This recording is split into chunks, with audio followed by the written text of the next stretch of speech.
Hello, everyone. Welcome to episode 2 of Muggle Minute, where we talk about Harry Potter Wizards Unite before the game comes out. So, this week with me, we have Poke Fodder again and GoShinyHunter. Hi, guys. How are you guys doing? Good, thanks. Doing great, man. How are you? It's Vancouver, so it's still raining, and can't really go out to play Jurassic World Live a lot, so that kind of sucks. And also, I have finals tomorrow, so that's something else as well. But I'm pretty good on that one. Anyways, this week let's talk about some in-game features.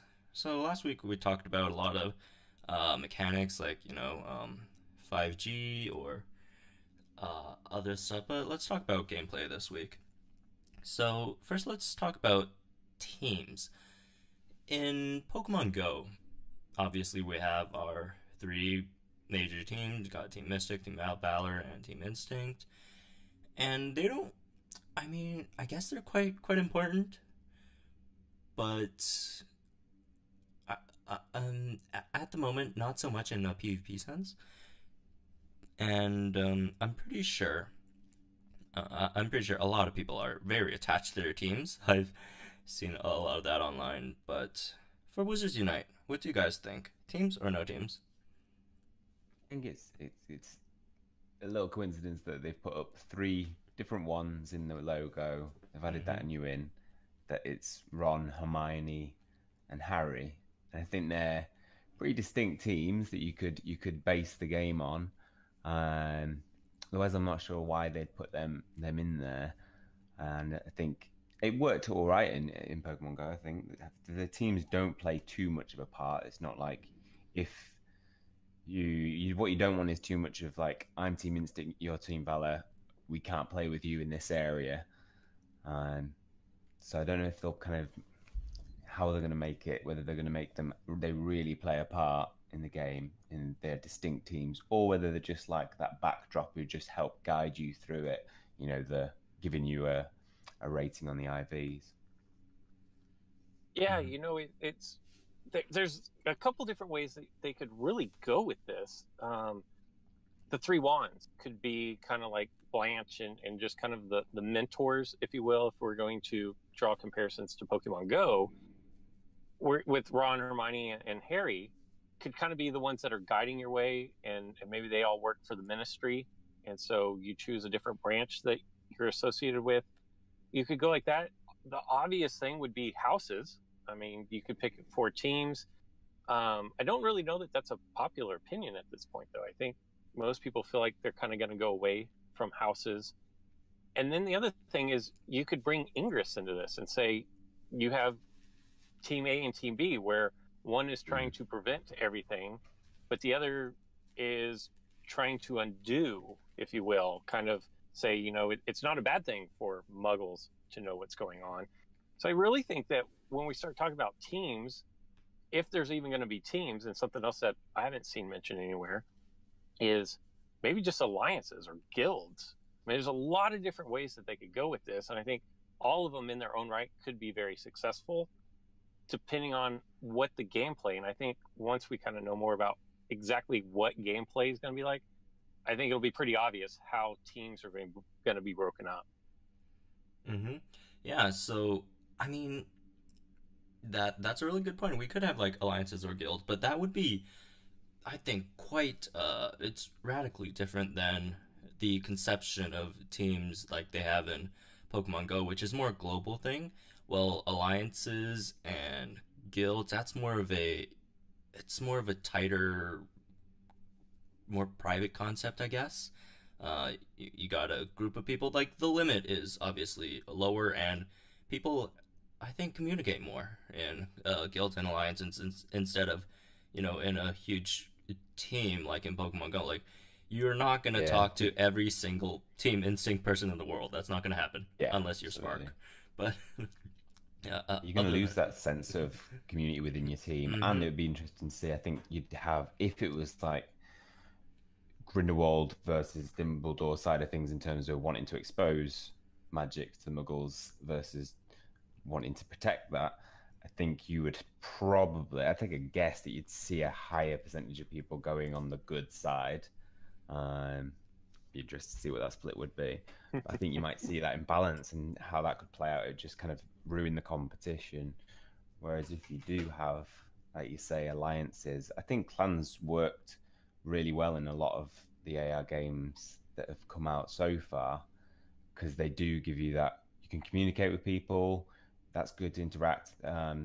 Walking Dead Our World Alive, Walking Dead Our World, Our World, that brought into a feature of clan goals, so you could complete missions together to get rewards, and that was a really fun feature to have. So I'd like to see it steered more towards that side of things rather than just the blanket. We've got three teams; they don't really count for much, and that's it. We've not got any making friends. Like Yeah, for posting sure. And notes. and if you look at, like, I keep saying this, but if you look at everything that Niantic ever puts out as far as like relations and media, all they ever talk about is getting people together and getting people basically outside of your house and getting you to interact. And so I think, if you do the clans, then you kind of create that. You're probably going to be more local and people that so you're going to get out and work with them more so. And I think that could add to the more community thing. And if we're going to continue going and saying that at some point there may be a Quidditch style game, or that Niantic has a game called Neon where it's laser tag, you would have to form up a local team somehow by Definitely. doing And that. I think without that chat, you're going to lose that. I know, like through some of the games you've seen, in some games you can put stuff up. Ghostbusters World. You can see that other people are in your area, but you can't communicate with them, and it means that you could have, if you've got like a raid in a very rural area, there's no point in me going to it and hoping that some people can turn up. But I bet there's people who are all in that same mindset, thinking, I'm not going to go to that because I don't know who else is going to be there. And I think if you just have that feature of communication within your local area, you're gonna be allowed to like organize events and raids, and Quidditch tournaments would be amazing. Mm-hmm. Like the two AR games I've played, really, other than Pokemon Go, Jurassic World Live, and The Walking Dead Our World, both of them do have smaller alliance features. Uh, for those of you who don't know, Jurassic World Live, you could trade dinosaur DNA between you and your alliance. They call it alliance mates. Is that a thing? Alliance members. How about that? Yeah, like and then, members.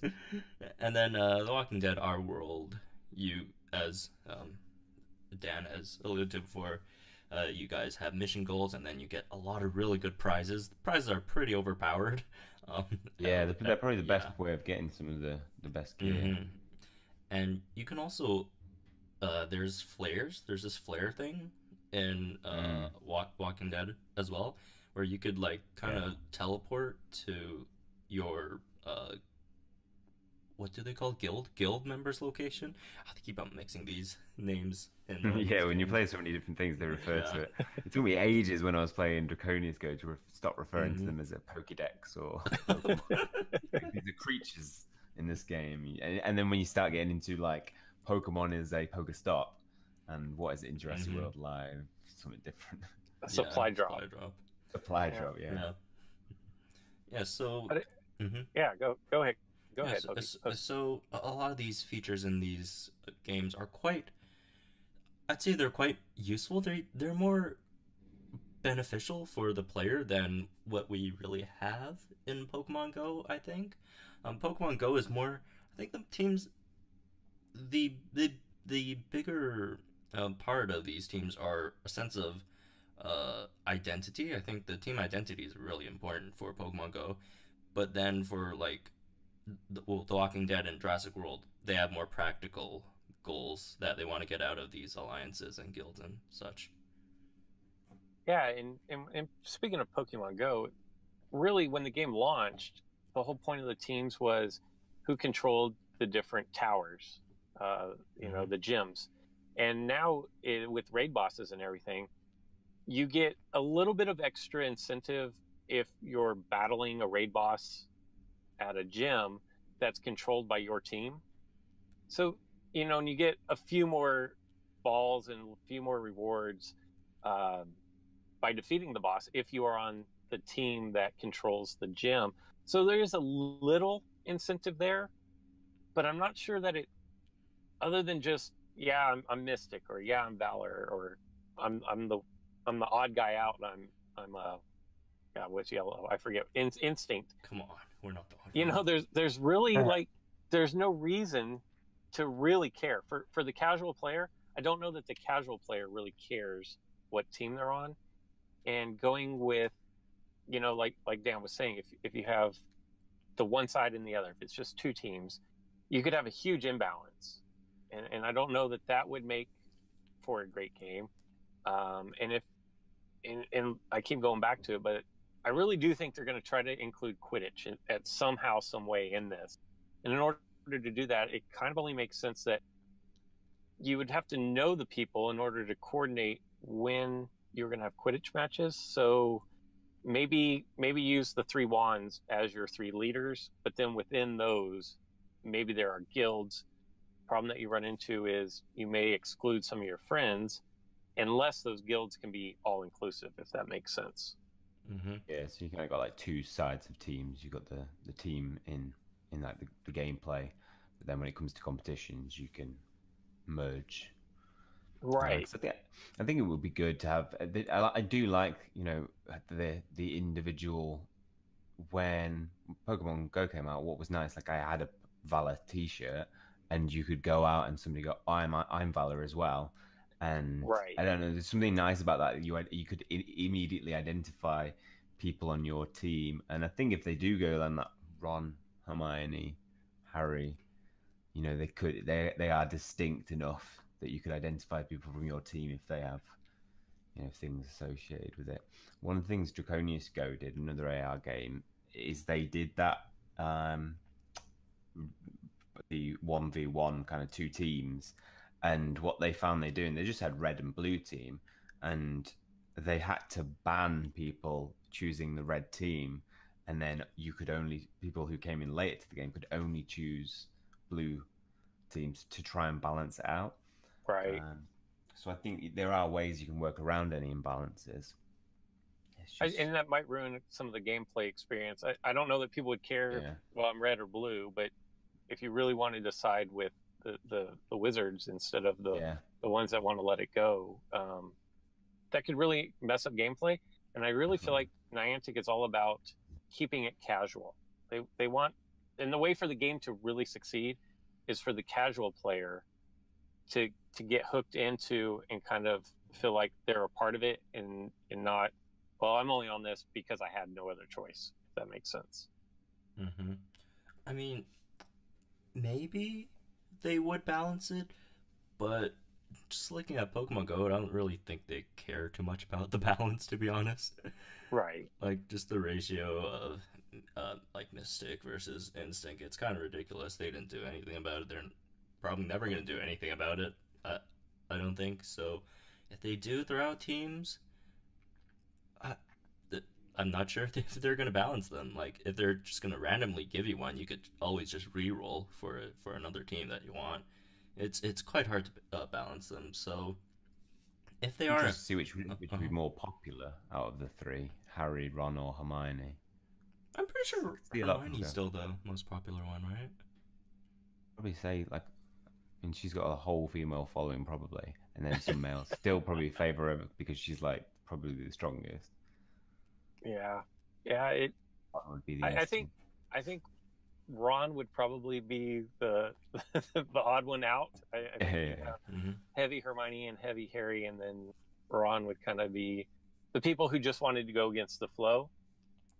But if they do that, I could see them just being mentors. And so, and going back to what Dan was saying about wearing the shirt, where if he's going out and wearing the gear for the team that he's on, other people can identify. you would have to take into consideration, well, what kind of merch could I wear? I'm not wearing Hermione's mugshot on my T-shirt. What's wrong with that? Hermione would never get a mugshot. Come on, let's be real. So, if as far as identification, it would make more sense to go with the houses because people know the colors. Mm-hmm. So I think that a lot of people have kind of given up on if it's going to be the houses, but there's a lot of reasons for it to be the houses, and that would be just bringing in the casual fan who can associate with, well, I like the color blue, so I'm Ravenclaw, or I like Slytherin because I like green. So there's pros and cons to everything, and without seeing some of the gameplay, it's hard to tell. But that's why this is so much fun to speculate on the different ways that they could go. Mm-hmm. I like houses better than Harry, Ron, Hermione. Yeah, I do too, personally. Yeah, I think houses. Had it. All the people who are probably really into it have probably done the Pottermore quiz to find out what the house is. It'd be nice to see a link to that maybe as well, because one of the things Hogwarts Mystery really failed at is they let you choose your house without anything.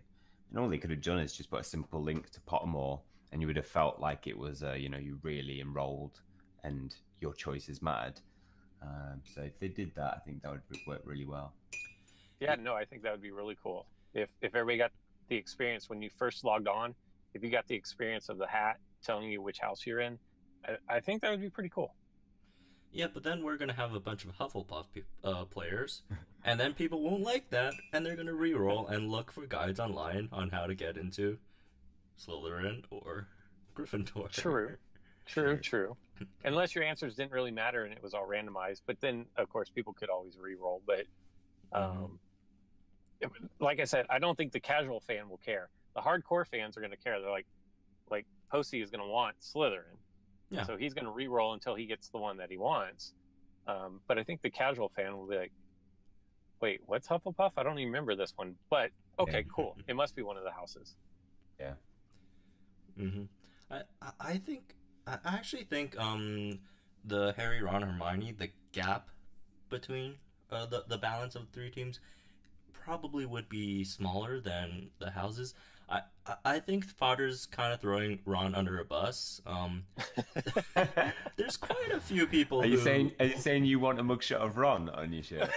But I think there's still quite a few people who like their king out there. So there's that. But then the houses, it's way too heavily leaned towards Gryffindor and Slytherin, opposed to the other. But again, if like in Pokemon Go, where if ultimately that doesn't matter, then the imbalance won't matter either. Maybe, yeah. Although, I mean, the imbalance, I think it still matters even in Pokemon Go. We're Instinct in our local area, and there's like about 2.5 people who are also Instinct. And it's just a pain to play around here. So there's that. Yeah. True. Mm-hmm. Anyways, any last words on released? Hogwarts Mystery did release in who people did choose. First place was Gryffindor, second Slytherin, third Ravenclaw, fourth Hufflepuff. They didn't say the exact amount. So no surprise there. Yeah, that's what I would expect. Mm-hmm. So if you go houses, I don't see why that would change with Wizards Unite. Yeah. Really wouldn't expect Hufflepuff coming out first. Would we ever? Poor guys. So, let's move on to our second topic. It's about rural versus urban players. So this has been there has been a bit of discussion about this, especially in Pokemon Go, about rural versus urban players. Thing in Pokemon Go, isn't it? And that's one of the reasons why there are spoofers. There's a lot of other reasons why you would spoof, but that could be a lot of spoofers when they get caught. That's their excuse. Oh, I live in some village in I don't know, Luxembourg, and we don't have anything ever around us. Yeah, no Pokestops, no 20 Pokemon. miles away. Yeah. So, is there a fix to this? Is there a possible fix that, or they could improve that in Definitely. Wizards Unite? I think you've seen that in all the other AR games that Mm-hmm. have come out since then. They've really tackled that difference in rural versus urban. So obviously, Pokemon Go goes Niantic go for fixed locations that are popular, either tourist destinations or certain things of kind of interest, and that is, you're going to get an imbalance with that. There have been games that have brought in that just pure random designation, so it doesn't matter where on the map I'm going to put a equivalent Pokestop here, and I've always found that works so much better. It makes the gameplay so much better from when because I do every now and then return to Pokemon Go, just log in to see what's happening, and every time I log in, I'm just like, I'm taking a trip home, and I'll pass one Pokestop, and then you'll open up, say, Jurassic World Live, and there's several supply drops on your way home. So I just think they really need to listen to take some of that element, at least create a balance within that, because it's just too imbalanced at the moment. Yeah, it's crazy you say it because I actually opened up Pokemon Go last night doing some preparation for this podcast. And the thing that I found is from my house, I can see 4 Pokestops, and I'm in Orange County, California, so it's like a sister city to Los Angeles. There's several million people in Orange County, and there were 4 Pokestops, well, 3 Pokestops in a gym that I could see from my house. And then I played Jurassic World Alive significantly more, and there's no less than 15 supply drops, which would kind of be the equivalent of a Pokestop. And it's just amazing the difference. Now, the one thing that I will say is that there are a lot more spawns of Pokemon than there are dinosaurs that I can reach from my house. And so you have this huge contrast between, in order to get supplies, I have to leave the house on Pokemon Go because I can't reach any Pokestops and Pokemon are spawning. Yet in Jurassic World Alive, I have a ton of supply drops, none of which I can actually reach from my house, but a much shorter walk. But only one dinosaur spawns, maybe 2 spawn that I can reach from my house. So you have like all the gold for one element of a game in one game, and then all the gold in the other element. And so if there was some way to merge, like I know I played the Ghostbusters very briefly. Yeah. And that was like things were spawning everywhere, and I never had to leave my house. And I don't think their system is it doesn't matter where you are, you will always have 3 around you in that, which wasn't a very good system because it just does mean you can stay at home and play constantly. Right. And then as like far an as AR game, then. I think the thing that they're going to have to overcome, and I think urban players are always going to have an advantage on geolocation based games for the reason of saying how many supply drops that I have around my house. I think it's quite a bit, but it's absolutely nothing in comparison to when I was in New York City, where I was in Manhattan, and from my hotel I could spin 3 supply drops. There were no less than a dozen dinosaurs spawned on my map. I could always dart 5. Like, it was just such night and day, and I consider myself to be pretty lucky where I am in Orange County. But it was also like that when I was in downtown LA, where Posty and I did this little competition of who could get the better spawns, essentially is what it amounted to. And I was in downtown LA, which is a major city, and they were everywhere, and they were good spawns. And so I think, I know Niantic is using their own maps system. I know it's still built off of OpenStreetMaps, if I'm not mistaken, but all the other games seem to have gone to the Google version of that. And I don't think Niantic is going to Google. So I think if they can't fix that issue of the rural having a significant disadvantage, they're going to lose a lot of players instantly because they've already gone through that with Pokemon Go.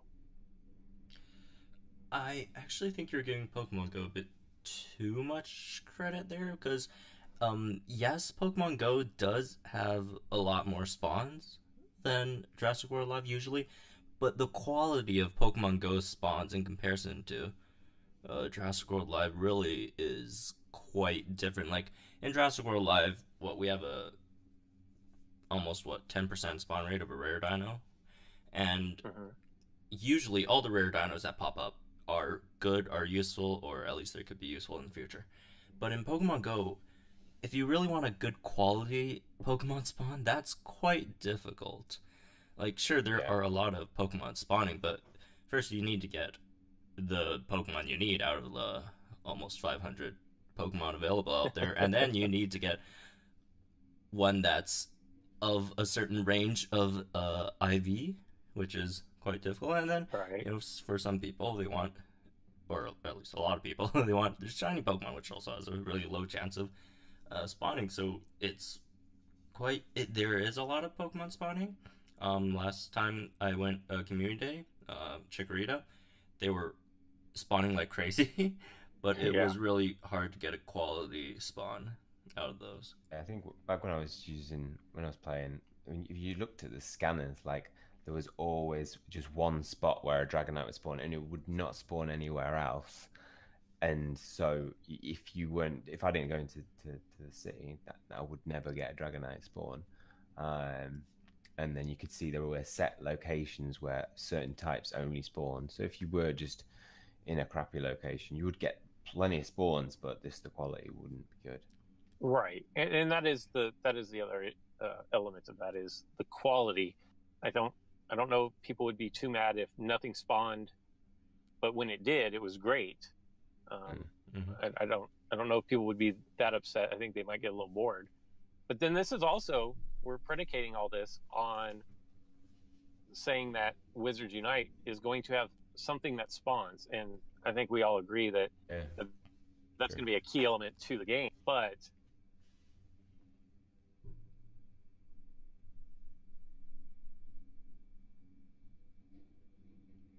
Artifacts. I think given the trailer, it looks most likely that something like that's going to happen, and I think it would be the most kind of popular, synchronous with the films. Fantastic Beasts, that you're going to put in some fantastic beasts, and they've got plenty. You've got over 150 mystical beasts that you can choose from and design, and right, and then you've got all the artifacts. So I think they'll have plenty to work with there. Yeah, but it is, will they even do that? Don't know. yeah, and then how do you power them up, level them up, things of that nature. I think it just comes down to what are you trying to accumulate? What are you trying to strengthen? And then I still feel like the major cities in these games is always going to have an advantage, but I think you can close that gap significantly if you know a place is rural. Obviously, Niantic has the ability to increase spawns manually on their side. If population density, things of that nature, I think you can account for. And also, they've opened up portal submissions for Ingress and Pokemon Go.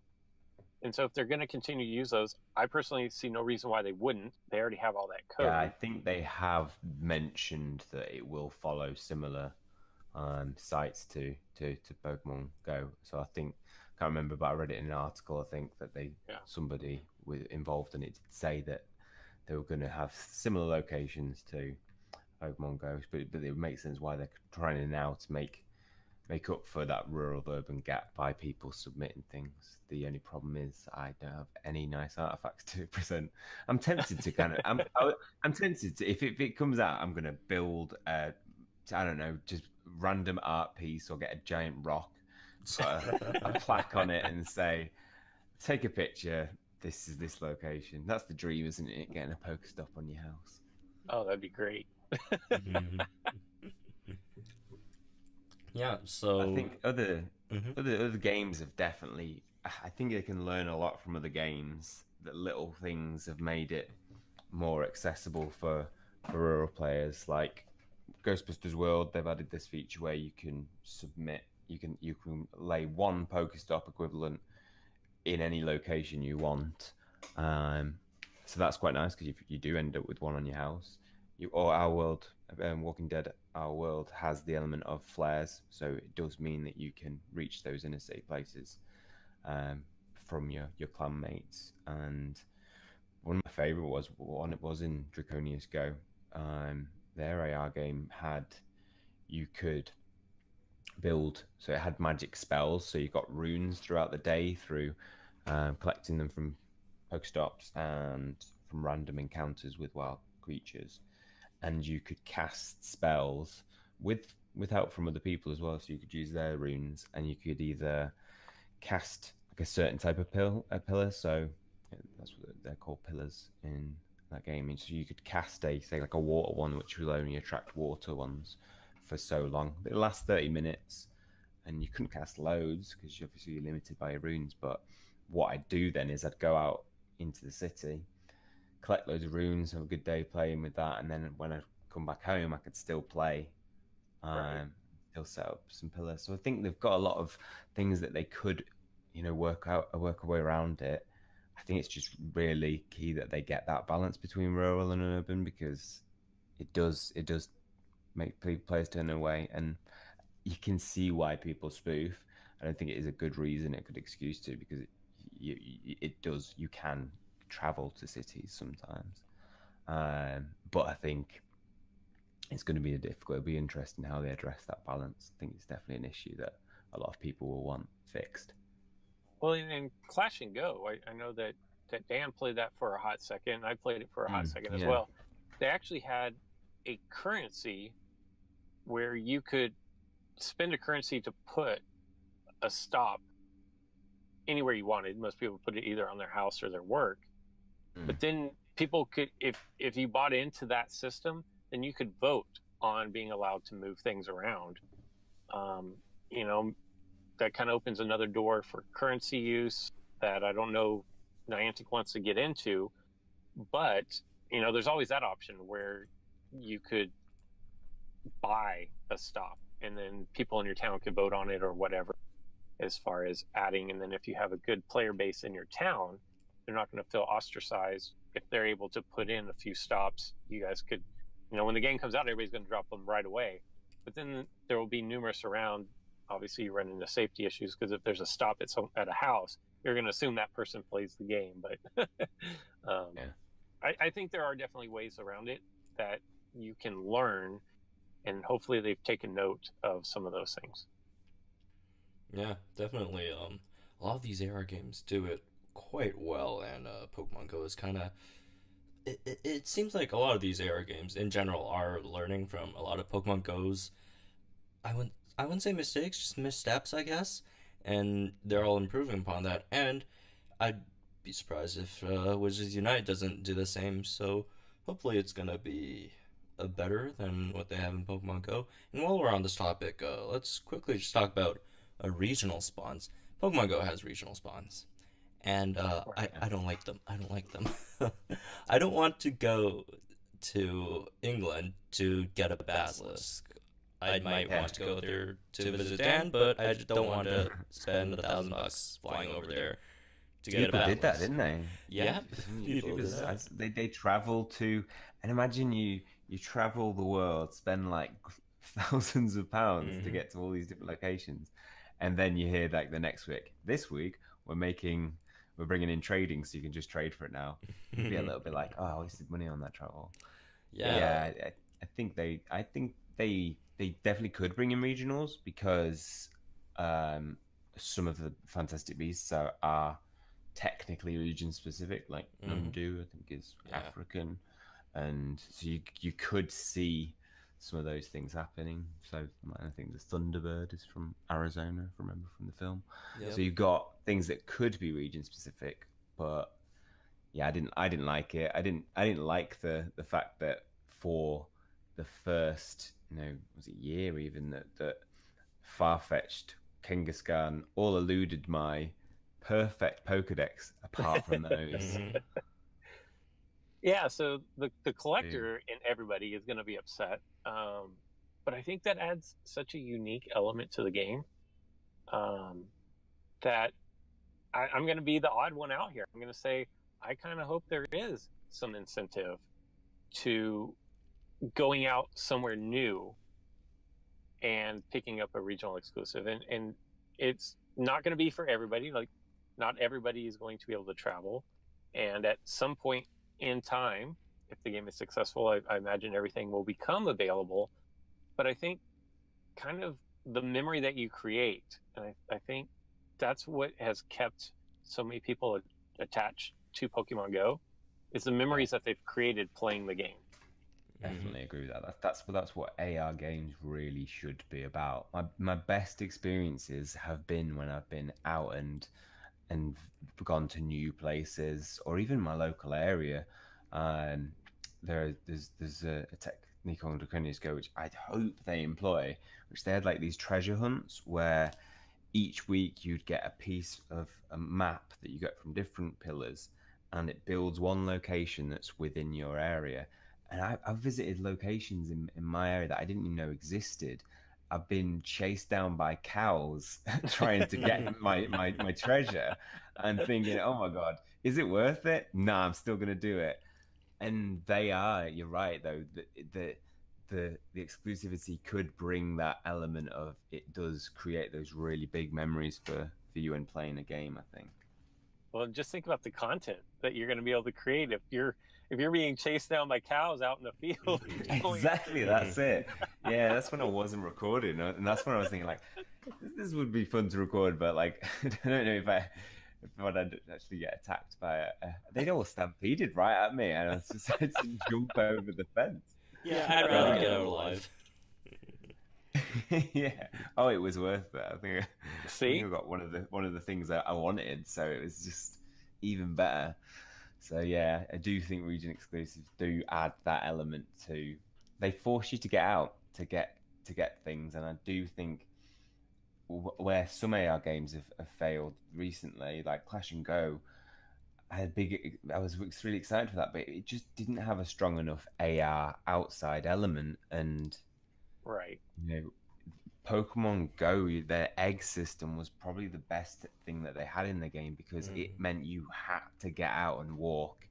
You had to, and there's the biggest incentive for me to just go on walks and big long walks and get my 10k eggs hatched. So I think a feature like that, or anything that includes you getting out to go into new areas, is definitely a positive. It's just, it is frustration. I mean, please do not do the thing where you let other people who've been to America get their Taurus, come back to UK, put it in a gym. You look in the gym, and by accident, you don't mean to, you realize that you've viewed a Taurus, and now you've got in your Pokedex that bloody silhouette. don't put that in. No.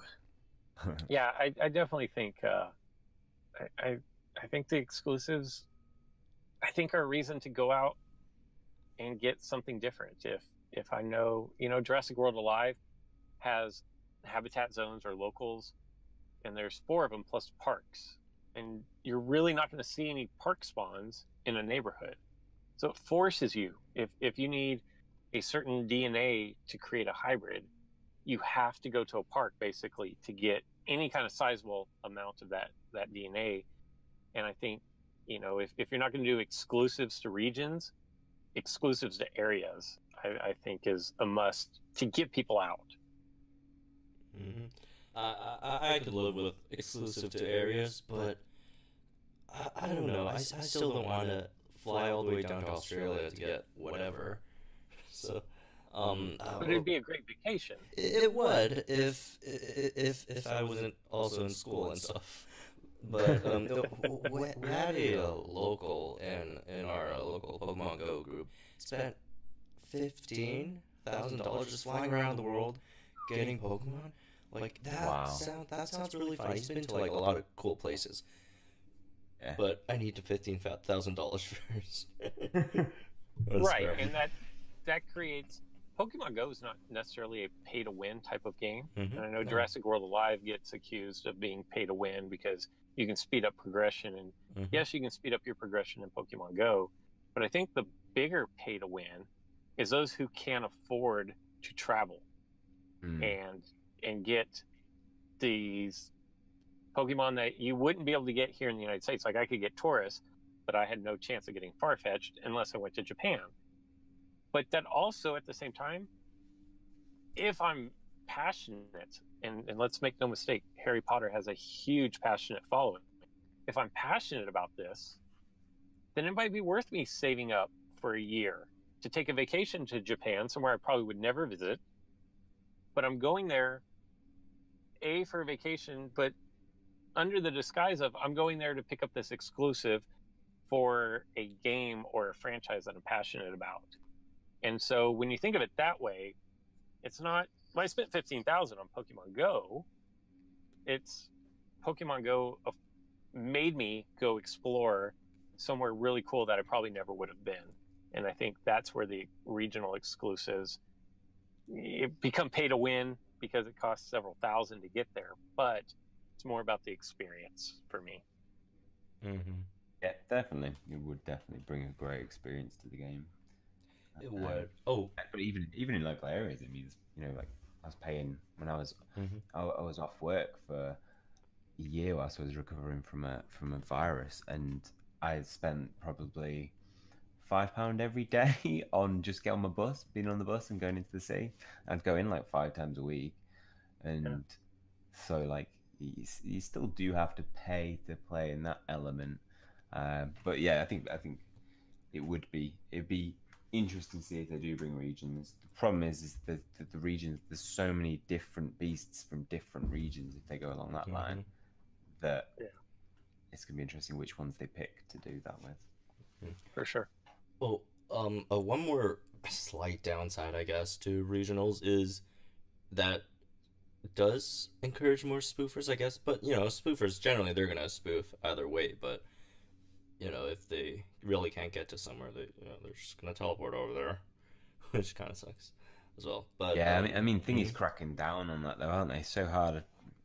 Pokemon Go definitely cracked down on that recently, and I think once you start getting bans, especially for people who've like spoofed for like 2 years and then their account they've lost it, they're gonna remember that pain of wow, that was just a waste of time.